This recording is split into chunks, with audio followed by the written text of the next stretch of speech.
Hey everyone, I'm Tassinix, and welcome to Plotting and Scheming, the Grand Arena focused podcast centered around the top 100 of Kyber 1. I am here with my regular co hosts, Dagger, TJ, Sasha Aisha, and Fatal. Gentlemen, it was another week. It's Groundhog Week. If you'll recall, week one was Sasha in round one, and then two Erodium. Just got welfare wins to stay in the top bracket. So to wash that down, we have this past week, which was Sasha in round one, and then wouldn't you know it, two Erodiums thereafter. So thank you to TJ, to Striker, for giving me a couple good matches to stream. Otherwise, it would have been a really boring week. And yeah, I'm back here. Hopefully, gonna have a couple real rounds to finish out the season. Maybe even have like more than three whole real fights for a whole season. And yeah, how about you, Dagger? How'd the week go? Oh, went 2-1. It was good. It was fun. All right. Sure. DJ, how's it going?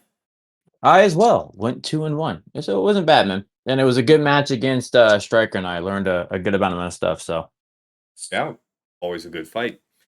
Sasha Aisha, how'd the week go on your end? I know you're at least having one win.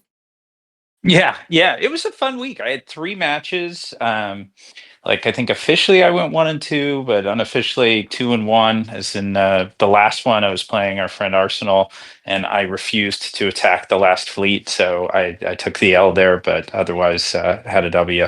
And most importantly, in round one, I did my weekly banishing of Tassinix to the land of wind and ghosts, and Right. I'm looking forward to your vengeance. So we'll hopefully see that soon. After that banishment, it takes me apparently another 2 rounds to sufficiently tether myself back to reality. So, yeah, appreciate you. Fatal, how'd the week go for you? I am also a officially 1-2, but basically 2-1. Yeah, just incredibly messy last round that would have easily been won on banners, but ended up being like 90 minutes worth of battles that I just didn't close out in time. So sucks to suck, shit happens, but overall a pretty damn good week for theory crafting. I finally get to cash in on me being skeptical about JMK Ezra. To me, this is the JMK Ezra's over party. I'm glad that we can finally put that team to bed. Well, I always thought it good. was kind of fraudulent. That seems as organic of a kickoff as one could get for getting right into the meta analysis. And yeah, let's just jump into that as our first topic about JMK Ezra. I know you've got a lot to say. I just wanted to briefly recap that Ray Swallow Cal did work for me in my 1 round versus Sasha. The caution point is just not letting Ray fall under half and exposing Ben to getting destroyed. And I'm also hearing people are getting the job done with great mothers. Haven't really had the chance to attempt that myself. And now, back over to you, Fatal. Yeah, so basically, I'm pretty sure I said it on this last podcast is like, wait, why does that, or why wouldn't that work? And then, like, pretty much 12 hours later, Vertigo messaged me, like, hey, yeah, I tried it, it works. Tell us Yeah, about that, the conditions to it. so the core conditions are if you're fighting Hermidotocron, it has 35% crit avoidance, so you need to be sure that your spirit has 125% crit chance. And then otherwise, you just have to be sure that your spirit does enough damage to pass the test. And then that's literally just it. You just doom on Cat and kill Cat, and then you doom on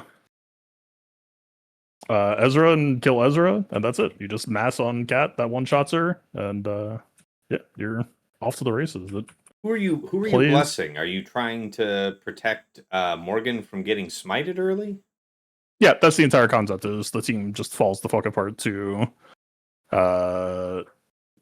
Morgan Bless. It's literally the thing that the team was kind of pitched on was when they first came out, right? Is it's this JMK counter you can bless on Morgan, and it's like, well, kinda.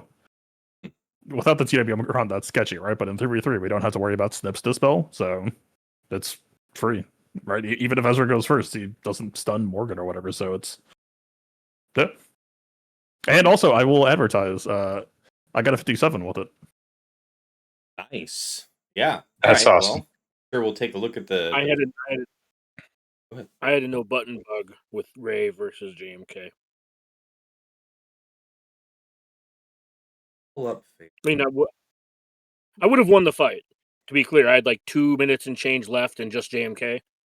When did you attempt this? You did it right here. Here it is. 57 minutes. Or sorry, 57 banners in just under 2 minutes. With the Wampacron, is this kind of a part of an essential part of the recipe as well? Sorry, is there something else great? I have it up. No, Let it's all good. me. I was just asking, this Wampacron, is that essential to the counter as well?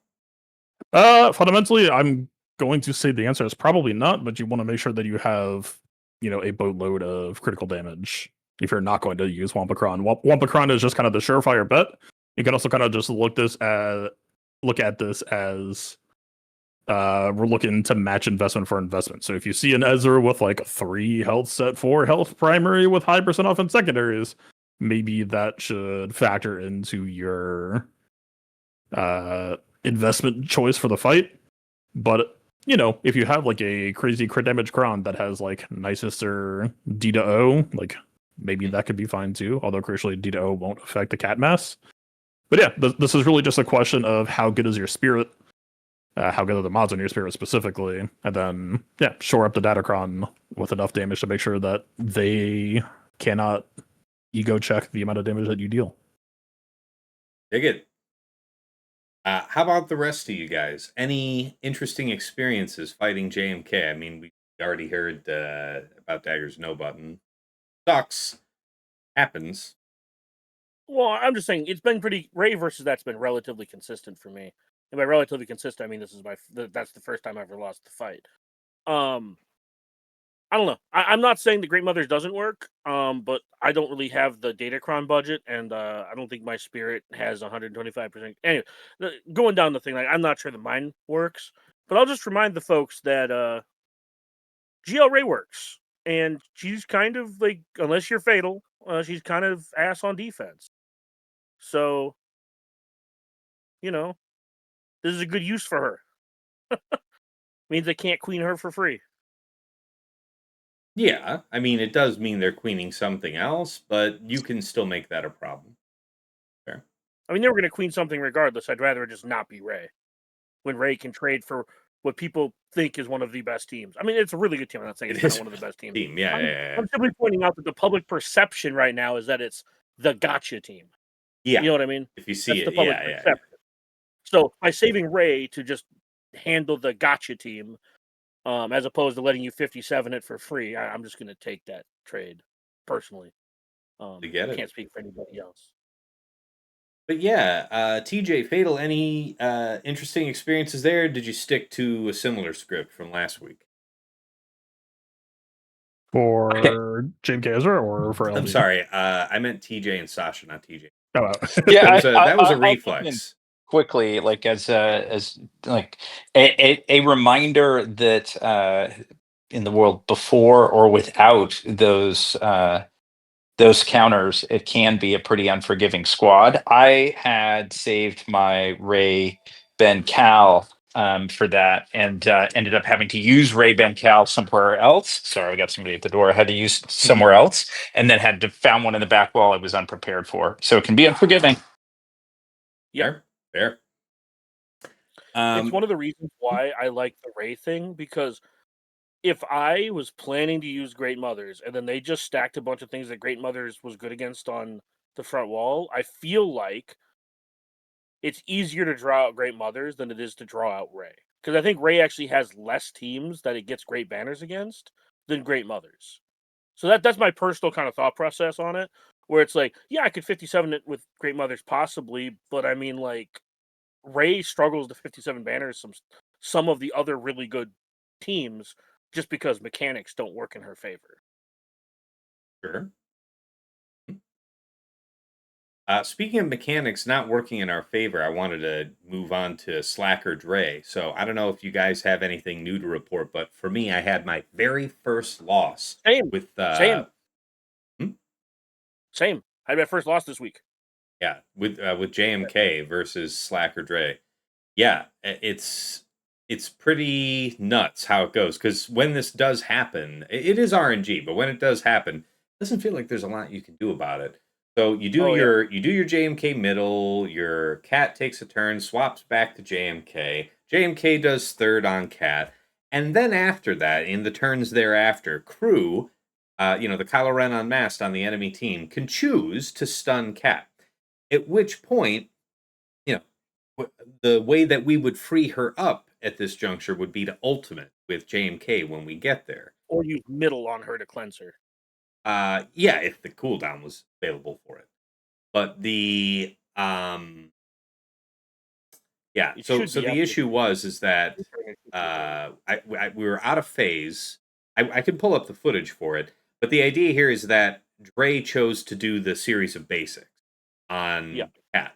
So that set us back. We did do the short ultimate. That did cleanse our cat. She was ready to go, but the way the turns lined up, Slacker taking his early ultimate, reset Dre's lightning. She got to a lightning. We were out of phase. She just wasn't accessible to us at the right time. And we've had to wait before to get at her, but we've never lost in the waiting. This time I actually did. I chose to keep it, right? It got down just to JMK surviving. He was about half health, and then Dre got a turn, did lightning, closed him out. Essentially, we did the cooldown pull, and then Bane Malgus, or Bane Malik, rather, got the job done for me. You mean SOK, right? What did I say? You said you got it down to a lone JMK. No, I got it myself down to just my JMK, right? And then he was at half health, and then Dre's lightning hit him, closed him out. Yeah, and then you said that you left alone JMK. No. Yeah, no. The whole team, the whole enemy team was there. No, whatever you said, I just did not understand what you were saying. So. Okay, that's fine. Yeah, no. The bottom line is that JMK amounted to a cooldown pull. And then we got it done with Bane Malik thereafter. No, my loss was kind of like yours, except 4 consecutive basics targeted cat. Nice. So I was able to kill both sides, because the ult I eventually was able to kill Dre by going under her protection through the ult. But cat just didn't take a turn. And then SLK finally killed my whole team, and it was just him. But yeah, cat just did not get a fucking turn after she left DI.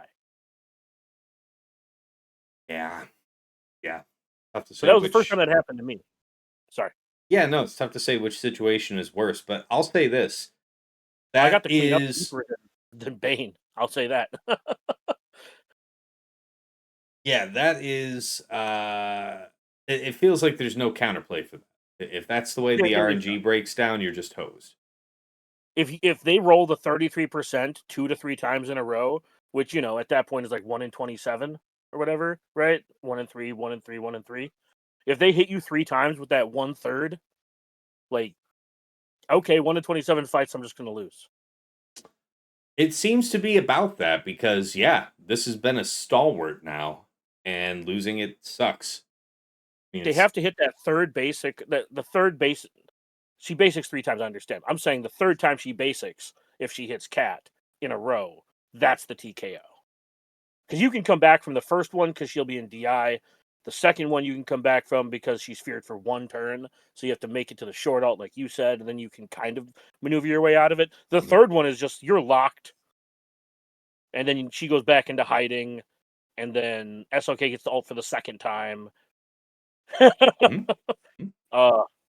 Yeah, so I don't somebody that's smarter than me can do the actual maths on that, but yeah, it's roughly like 1 in 27, and that happened to me, and I just gritted my teeth and was mad about RNG. I believe it. TJ, Sasha, experiences from you? There's not much to add when you played the same way each time. Okay. I might be changing it up this week, but that's why staying so quiet. Everything was safe. Everything was the same. I made other adjustments to the to what I was looking to do. You just rocking JMK Cat 5s versus Slacker, or what? Nope, pull and then just do the quick pull and then just do the Bane. You're doing the Bane thing. And So you're setting your JMK pretty reliably or saving JMK for something else? it's been setting pretty reliably, but I think this week is going to be the do I set it or not. I've got plans. Talking to some folks, watching. I know Fatal said it, but I've got ideas for this next one. Okay, dig that.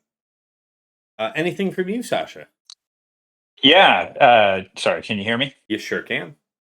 Great. Yeah, I will say that was it was a slicker counter that foiled that match and my one legit loss, and that I decided I wanted to try Bane without any cooldown pull, and I know there's some RNG to it, and I was feeling maybe unduly confident. Tried it, felt like it came close, didn't quite kill D-Ray when I thought I would, and so failed on that. It was a hard fail. Then I took a JMK, Cat and fives, and lost, not with a Hodocron, but with a high defense, like Bladeside Thick level 3 Cron, and that lost 380. I don't know. Because I have a 371 where I was considering using it because I've heard people say that they've gotten it to work with high defense bulk threes. Yeah. And so I was just curious what you failed with, because like I've heard people say that and I've been like toying with trying it, but haven't been brave enough to pull the trigger yet. Yeah, it was one that I used that I it probably under certain RNG would have worked well, but it didn't, and then I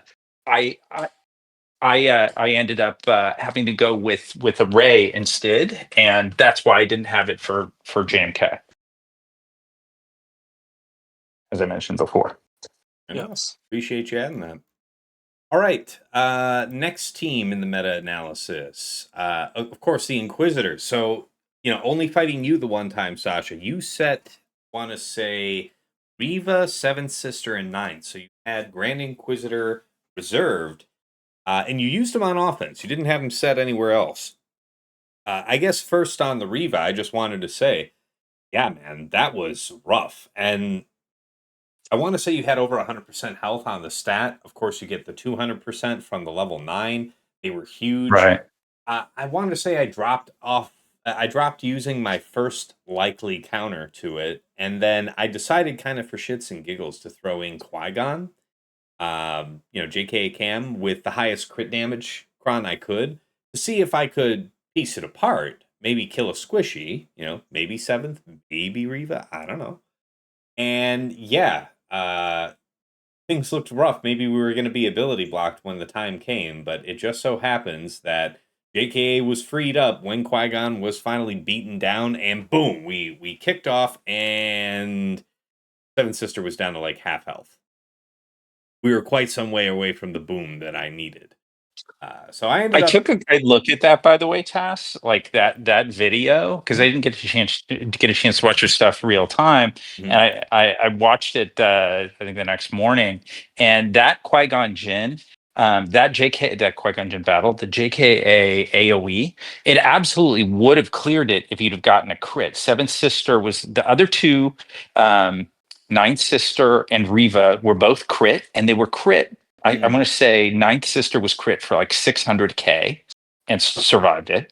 Easily, though. They were like green. They were like green. They didn't even care about that damage. It was absolutely insane. Or it might have even, it was, they were huge, like mid 6-figure crits. Yeah. And Seventh Sister was not crit. That's the only reason she survived it. Fair. But nobody else was going down from that. So we experimented there. Sure. Fugitive Omega, I'm sure you'll be proud of this one, Fatal. Used it to at least chunk apart the Savage Starkiller Scavray team, which was a nasty little trick of yours, Sasha. I enjoyed that. I was able to snipe out, eventually, the Starkiller. It was really cool. We had a moment where Taunt wasn't up on Savage, and Starkiller was available, so nice. And then, managed to yutz my way through it in the end, but that was nasty. Now, Fatal, I know you had to step away and switch devices for a couple minutes. We briefly covered, JMK, We already did JMK. Slacker Dre and Inquisitors were just wrapping up now. Any novel fights to talk about against either of those teams?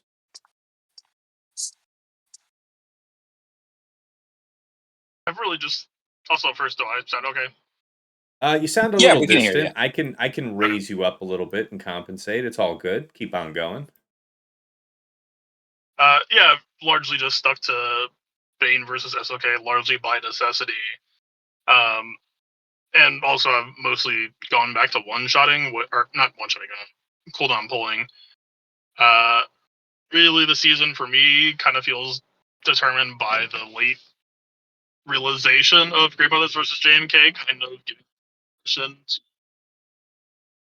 really work on off-betting everything. That being able to cooldown pull at the start of the season for me did not feel like something that you could. Yeah, you're breaking up just a little bit, just so you know. But yeah, we're getting the gist of you for sure. Still, can you hear me now? I can hear you about the same. Yeah. Yeah, I mean, like you had like a slight breakup in your last sentence, but it wasn't anything unreasonable. Yeah. Nothing untenable. Yeah, no, cooldown pull into Bane, using the Darth Vader found for the defense plus crit damage has given me a familiar matchup the last week. Improving Bane's mods to be more health and defense oriented seems to have paid off because my Bane is still getting plenty of pressure. I swear to God, this might be the most nightmarish matchup to exist, where like just when you think you understand everything that's possible, it keeps on throwing more nightmare situations at you, and then 40 seconds later, then you end up winning anyway somehow. But yeah, that's been okay. Inquisitors, I almost had a really cool breakthrough with Bad Batch, but it turns out that it didn't work out on the second try nearly as well. But there was one match that I played where Crosshair was effectively immortal up until I got to Grand Inquisitor Last Standing. And when I watched back that fight too, it was winnable if I had just played it slightly differently. But when I got through Reva, I got through Ninth Sister, and for some reason, when Ninth Sister died, I got Deathmark, where normally I was not. And so Grand Inquisitor, I get Deathmark, Grand Inquisitor did Torture, and then immediately did the second turn, so I got double lapped with Deathmark. That was just kind of checkmate. But yeah, the taunts bounced horribly the second time around. I don't think it's realistic. You know, I went back and looked at my mods for week 3, and I think they were pretty much ideal for what you could have asked for that matchup. Yeah, I don't know. I will see how things go for week 3. Try to change my approach to that, because it's been a lot of just like Radis plus Hope, and the AI has been pretty good about finding Radis for whatever this time around. That Hope hasn't really gone too far. Okay. All right. Yeah, so you were saying that you would have been successful with Radis, but you withdrew just to try GG. Is that what you're implying there? Or did you just get blown out on that? No, my Radis is consistently getting blown out by the AI targeting. Oh, okay. Yeah. Okay, fair enough. All right. Well, that kind of caught us up with the meta topics that I prepared. What's the rest of the room got? Yeah, go ahead, Derek. Well, with mentioning every version of Reva just gets pile driven by Jabba. Okay, that's fair. Oh, so Inquisitors, specifically Inquisitors versions. I haven't looked into like, Stick Ray, Starkiller stuff. You know what I mean? Sure, but sure.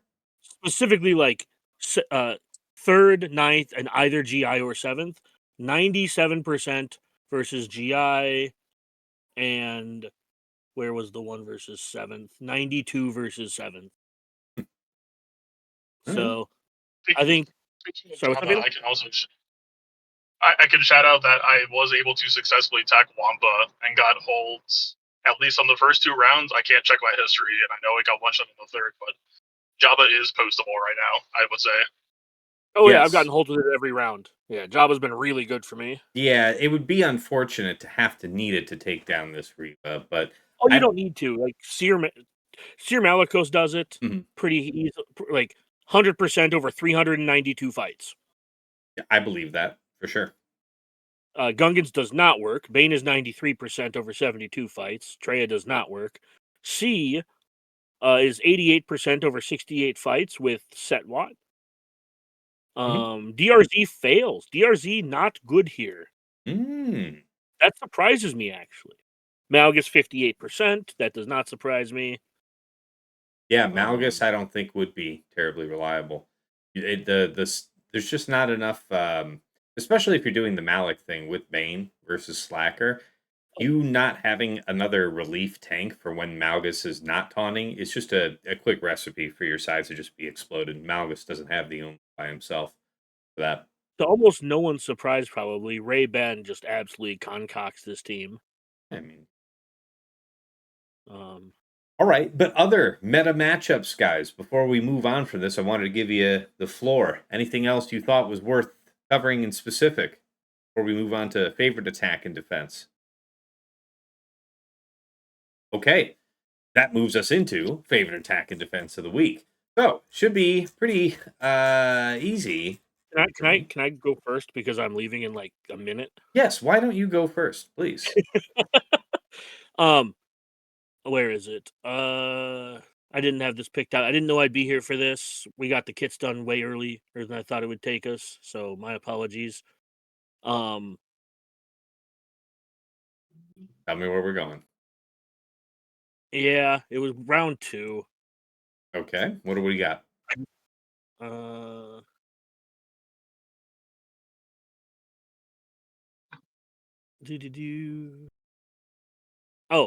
here it was. It was the Tarkin. I found a fail. It's not a fail point, but I found an RNG point against Tuskens. Okay. If they can, like, if their Tusken warrior can actually get through your Scorch, it can definitely be problematic.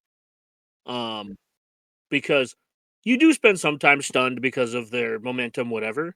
But yeah, my opponent's chieftain. I mean, they had an armor pen cron. But yeah, like that was it. Just armor pen, 165% armor pen. They got through my Scorch. Like that wasn't. He didn't dot out. Like they got through him. Yeah, I believe it. Yeah. So that was very scary because Tarkin had to blow his savior. Yeah, I believe it. I can see him there. So action. And then right underneath it is another one that I didn't think about. But the potency up, tenacity up level 3 on Tarkin times out Adrad without bays. Adrad without what? Without bays. With no bays there. Yeah, because I like Cassian there to get the buff immunity on Scorch. Yeah. But because they have the Dispel, he has tenacity up. Yes. And then my favorite defense is just everyone who tried to bane my LV or bane my Slacker. I think 2 people tried to bane as their first attack and got piped, and I just find that amusing every time. Fair.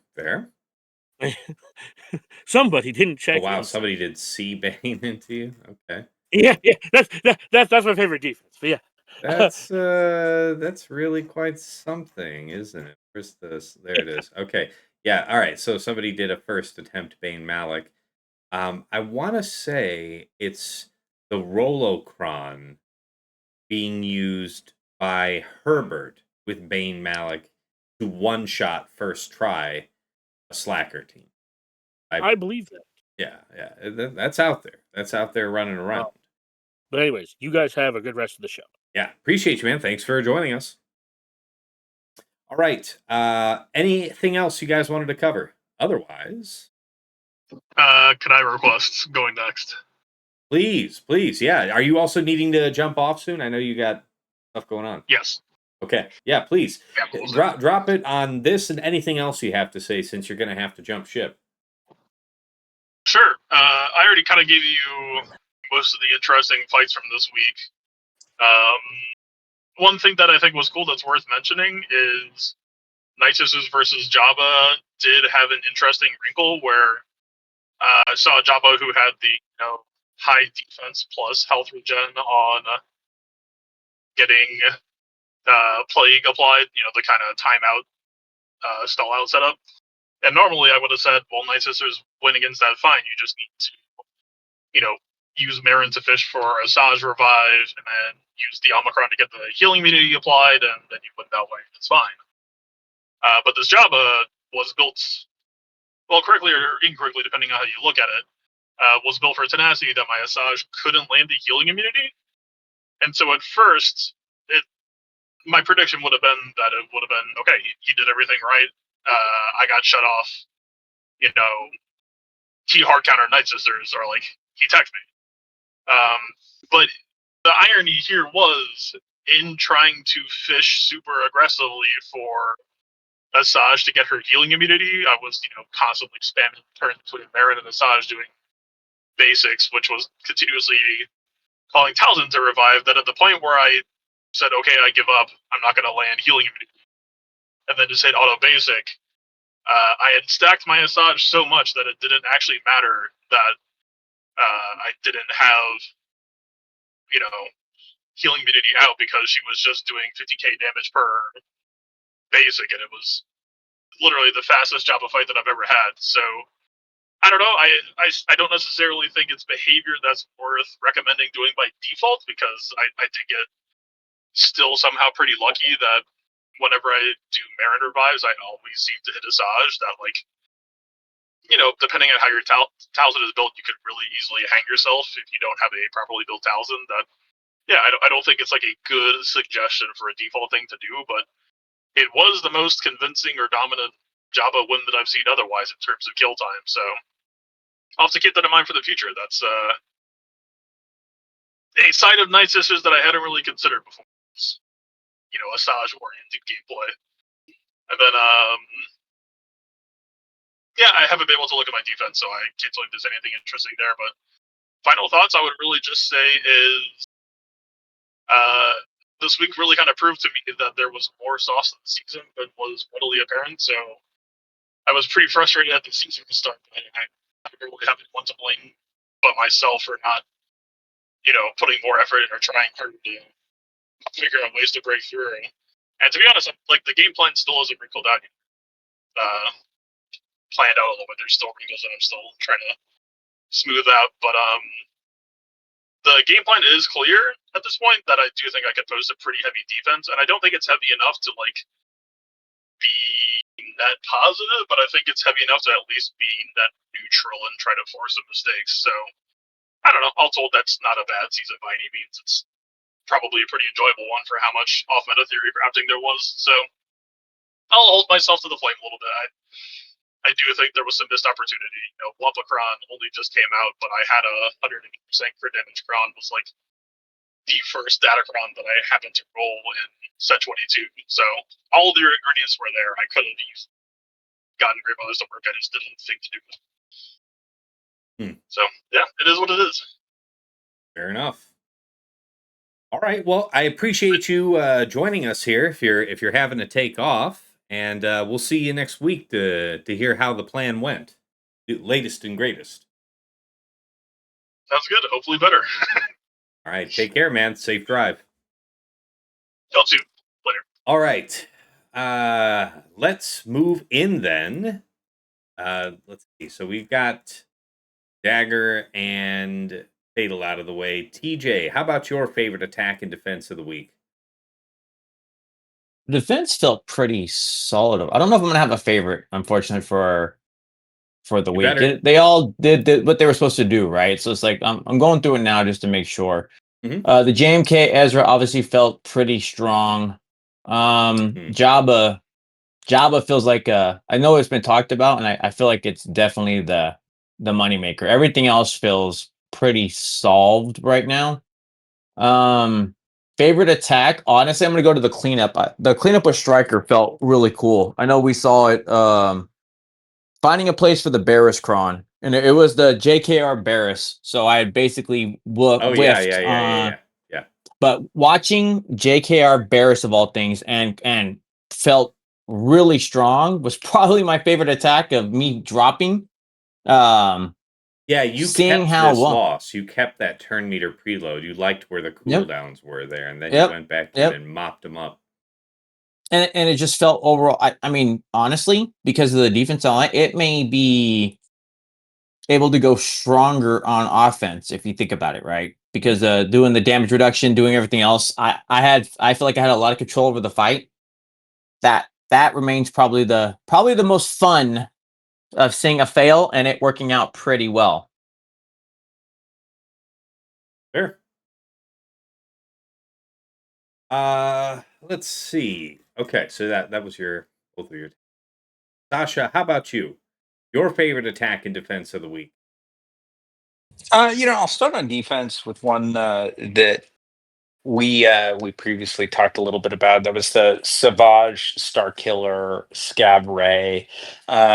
And Herbert, who clearly had watched you and I play in round one, set a round two defense up front for me that was that borrowed pretty heavily from what I said against you, which made sense. And so I ran into that.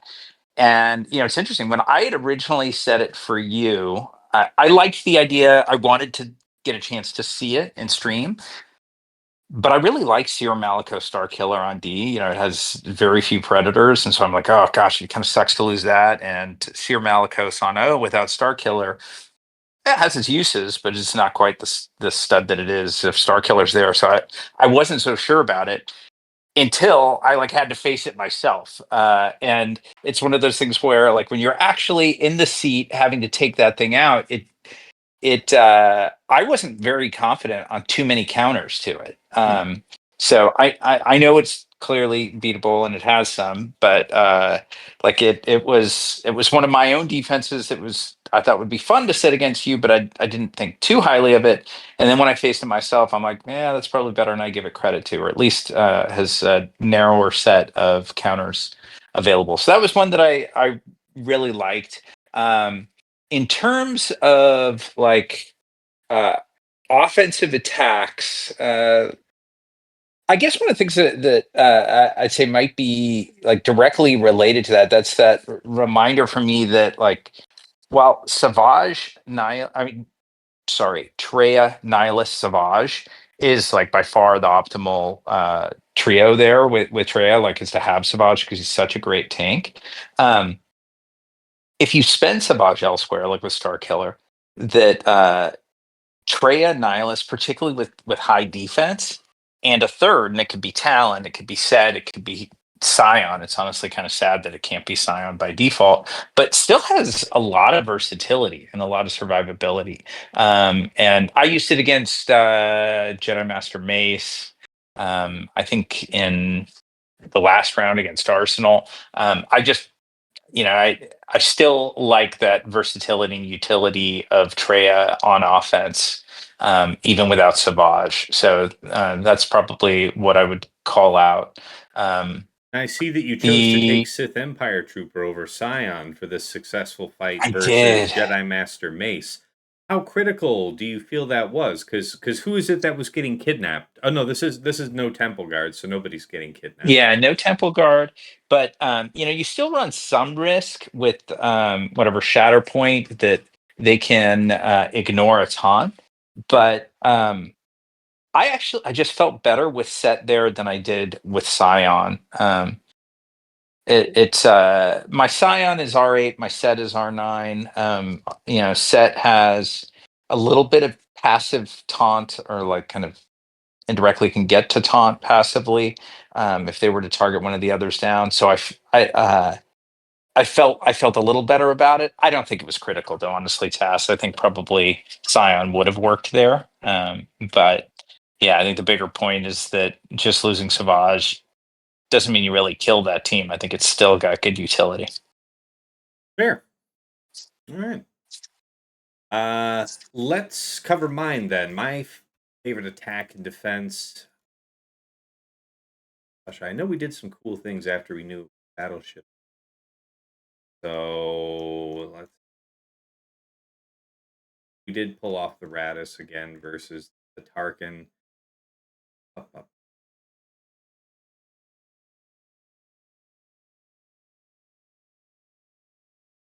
Yeah, eventually. No, nope, nope. I thought there was something maybe interesting in it. Oh yeah. What was interesting? You saw this in the VOD, right, Sasha? How cursed this profundity run was versus your executrix. Yes. Yes, I did. I felt for that. It That was sucked. abomination. This is the you'll never see anything like this, folks. The lowest you'll ever see is a 61 because it was possible for him to not have full health. We got a 62. Um, what an awful mess that was. I think everything else more or less went to script after that JMK fight that I mentioned dropped. Yeah, I mean Wampa into Java, so I did find that your very high defense meant that my backslaps weren't really able to kill Java. I don't know if you watched that in detail and if you would have made any different decisions because you can always choose between stacking with your third and slapping, but it's only the counterattacks that get to ignore protection. So I don't know. I thought I was right to do it the way I did. In the end, the unresistible thermal detonators caught up with me, and Wampa got exploded. Yeah. I'll tell you what I took out of that. I was that I should R9 my Wampa if I want to try that, and I said because in the past I haven't R9 Wampa because I'm like, oh, there's only so much offense that you really get out of that, but there's some nice health. And I watched that battle with you, and um, you've got a really well modded Wampa who if he wasn't R9 would have died multiple times. He had just enough health, just thick enough. And like I think you played that well. I think that's one that you had a legit shot at winning. But if it was R8, you would have been blown up like at least twice much earlier in that same battle. So I kind of took Maybe. out of that some justification in the additional relic. And I also think tenacity versus Bausch's potency was really impactful in that it seemed to me that the only detonators landing were the resistible ones from Jabba. And if you had had one or two extra detonators, if Bausch had been able to get something to land on you there, I think that also would have been like, you're not going to even get the sides out. So those were a couple of takeaways I had. That's fair. No, I appreciate it. It really made me consider whether or not I wanted to keep probably at least tenacity.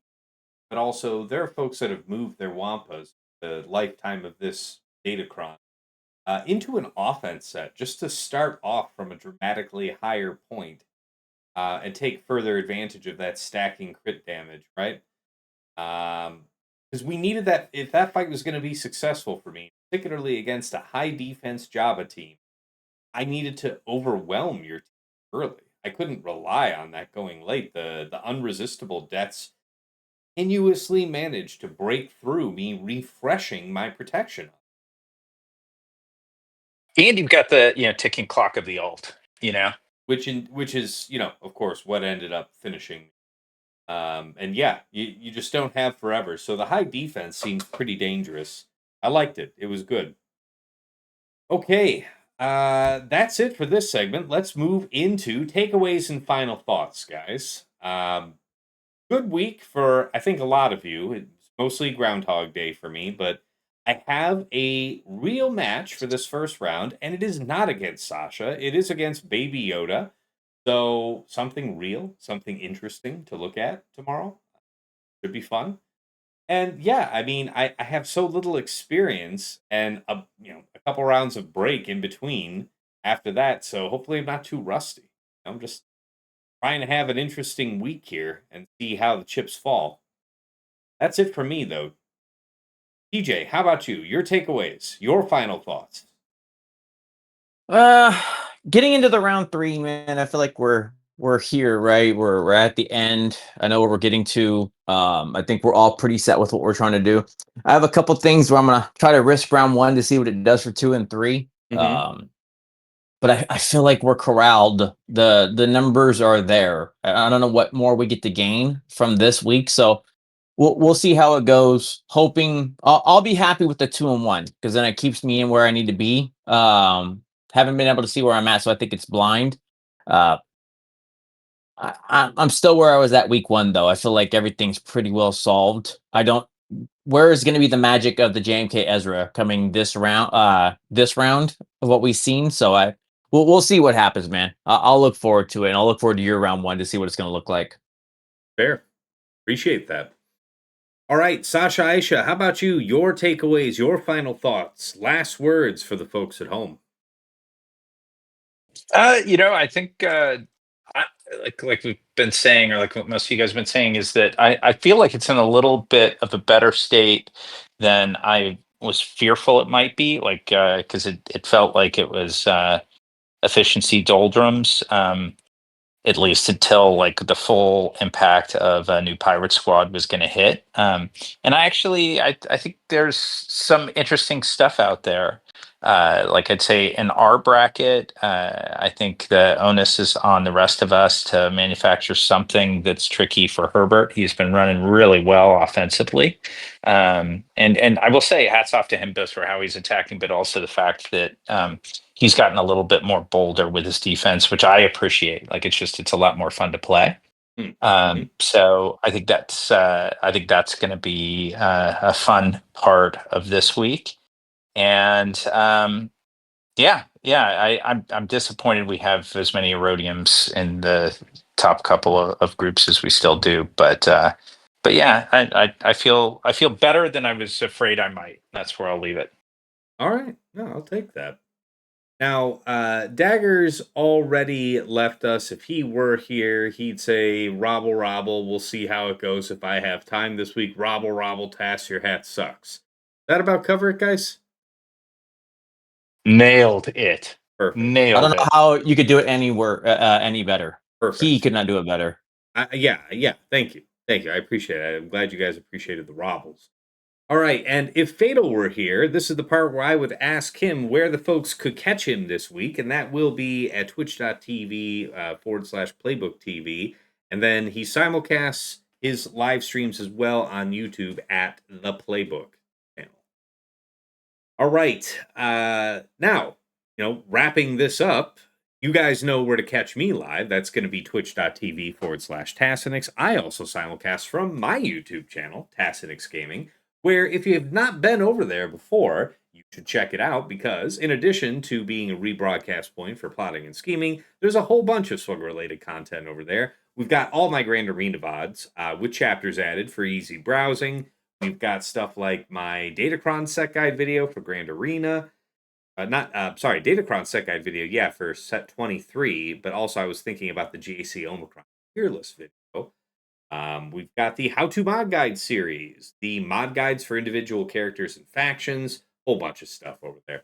Anything you like, please give it a like, hit subscribe to the channel if you want to see more. The channel keeps on rapidly growing, and I really appreciate you guys doing that. Also, a lot more traffic on plotting and scheming on Spotify, so folks are hearing about it and tuning in. Very exciting stuff. Appreciate that, folks. Really, I do. Of course, if you want to go above and beyond the Call of Duty to support, our efforts here, there are a few ways to do so. First, I have a Cash App. That is $Tassinix. I have a PayPal. That is tassinix@gmail.com. And if you want to get some enhanced power for your own Grand Arena scouting, early access to some of my content, including scheming, and a couple other benefits besides, you may be interested in checking out my Patreon, patreon.com /Tassinix. For any upwardly mobile Grand Arena player, there is something there of interest for you. At $5 a month, you enter the Tass House at the VIP access level, where you get early access to the Plotting and Scheming show. That's coming out to our general audience Friday mornings at 8 a.m., but patrons get it as early as Tuesday night, within hours of us recording it. That gives you an early edge on the first round of the week. And of course, there's also fringe benefits like I will occasionally make patron exclusives that you'll generally have at least 1 month of exclusivity on. Also, dedicated text and voice chat on Discord where you will usually find me lurking. So hop on in, say hi. Thank you so much to Andrew, Banja, Boba Iza, Deadpool Kyle 28, JJ's Dad, JJ's Productions Twitch, Joven4527, Miasmal, Mus Ross, Rays Malvis, Sam Vimes, Sheepdog 47, Squed, Stark Strategy Gamer, Queens 14, and White Wolf. Moving on up to the $10 a month tier is VIP Access Plus, where you get a bundled Patreon access to me and to your choice of either OmegaBot or Hot Utils Patreon. OmegaBot's that tool that I highlight at the start of my streams that gives you that at-a-glance understanding of your opponent's offense and defense. What their tendencies are, how many channels versus not. Really helps you just cut through the noise and save time on your Grand Arena scout. Anybody can use that tool for free to scout their opponent's last week of Grand Arena history, but only patrons can build out a custom report with any number of weeks, get a downloadable HTML version of the report with links that you can click that go right back into swugga.gg or Insight, whichever you prefer to use. And, if you don't want to go with that, you can go with the Hot Utils Patreon, aka Chili subscription, which is your number one tool for mass mod management and loadout creation. You can use it like TJ and Fatal do to comprehensively remod your roster. I like to use it to just easily switch between my Grand Arena, TB, um, raid mods, whatever it is that I'm needing outside of Grand Arena. It's a nice swapping feature. You can use it to slice through hundreds of mods in seconds, help out your guild in TW, whole bunch of stuff in there. No wrong way to go with VIP Access Plus. Thank you so much to Aussie Mike, Alidus Invictus, Darth Solea, Esh Sotnikam, Meow for Me, Mr. Tony, Shape23501, Single Malt Jedi, Snack Attack, Striker, Supermard, and Troublefingers. At VIP Access Premium, that's $15 a month for the Double Bot bundle. So, bundle Patreon access for me, OmegaBot, and Hot Utils all in one subscription. Just going out and buying both of those bots out on the market is the same price as this bundle, which is why so many of my patrons say, this is one of the best value bundles in all of Swugga. Thank you so much to Argots, Arj, Bjorn, Big Ninja, Duckstab, Darth Link, Brickcrack Paddywhack, General Milan, Ibanek, Johnny B. Ottawa, Kev, Mini GK, Hills, Ploon, Twig, Rawling, Saldag, Sir Boss, Sophis, The Lost Womp Rat, Trevor Boy Gaming, Wilco, and Zoltre. And of course, in Jester's Club Elite, the one, the only, Nomad's Reaper. This man Ben drops into stream from time to time, just like he did on my last episode here, and will go ham, dropping subs, biddies, hundreds of each, just goes crazy with it. And he's done it many times over the years. Really incredibly generous support. Thank you so much, man. Special thanks go out to The Lost Womp Rat, one of my patrons who helped me set up my stream deck, just helping me further optimize the way I do things here and just, makes life easier for me. Really appreciate that, man. To Mrs. T, my wife, thank you for all you do in the background, whether that's bringing me a drink or something to eat on stream, or just keeping our daughter from tearing the place apart while I'm trying to be the very best, like no one ever was, at a phone game. And of course, to my co-hosts here on Plotting and Scheming, Dagger, TJ, Sasha, Aisha, and Fatal. Gentlemen, as always, it's a pleasure and a privilege to record our show together. I know you guys are busy, and sometimes it's touch and go, making all our schedules align to get the show done. But damn if we don't get it done anyway, yeah? Despite your busy work and family schedules, and I appreciate the hell out of you. Because every week I learn something from you. Hopefully the feeling is occasionally mutual, but it's not about us. It's about the community that's sprung up around the show. A lot of great discussions on Discord, on YouTube, and wherever else the show is discussed. So really appreciate what you guys bring to the table every week. Wouldn't change a thing. All right, that wraps us up here for week 2. So I will be back tomorrow, Wednesday night, for the first round of this final week. Best of luck to you in all of your preparations going into this next round. And until next time, it's been real. It's been awesome. And real awesome. Real awesome. Tongue-tied. Take care.